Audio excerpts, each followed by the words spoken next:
Deepika Padukone pregnant, আর প্রেগনেন্সিতে নাকি high heel পড়েছে।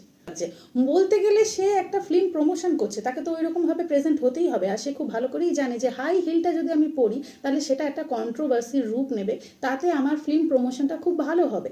But সবাই পড়ে গেছে এইটার উপর ফেমিনিজমের তকমা লাগাতে, যে দেখো সে কত মডার্ন। এক্সকিউজ মি, এটা কোনো মডার্নিটির পরিচয় দেয় না, এটা অ্যাকচুয়ালি বোকামো বুদ্ধিভ্রষ্টের পরিচয় দেয়। সাপোজ কোনো মেয়ে এটাকে ফলো করলো আর হাই হিল পরে গেল, হয়তো বাইরে থেকে ফিজিক্যালি কোনো প্রবলেম ধরা পড়লো না, এক্স রে স্ক্যান কোনো কিছুতে ধরা পড়লো না, কিন্তু সেই বাচ্চাটা যখন পৃথিবীতে আসবে তার মধ্যে যে কি প্রবলেম হতে পারে সেটার রেসপন্সিবিলিটিকে আপনি নেবেন না। সেই বাচ্চাটা কিন্তু সারা জীবন ওই জিনিসটাকে নিয়ে চলবে।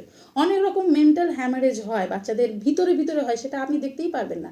সেই জন্য মেডিকেল ডাক্তারেরা সহজেই বলে দেয় এইসব জিনিসগুলো না করতে। একটুখানি স্যাক্রিফাইস করাটা কি মডার্নিটির চেয়ে কম হয়ে গেল? একটুখানি স্যাক্রিফাইস যদি আমি সেলিব্রিটি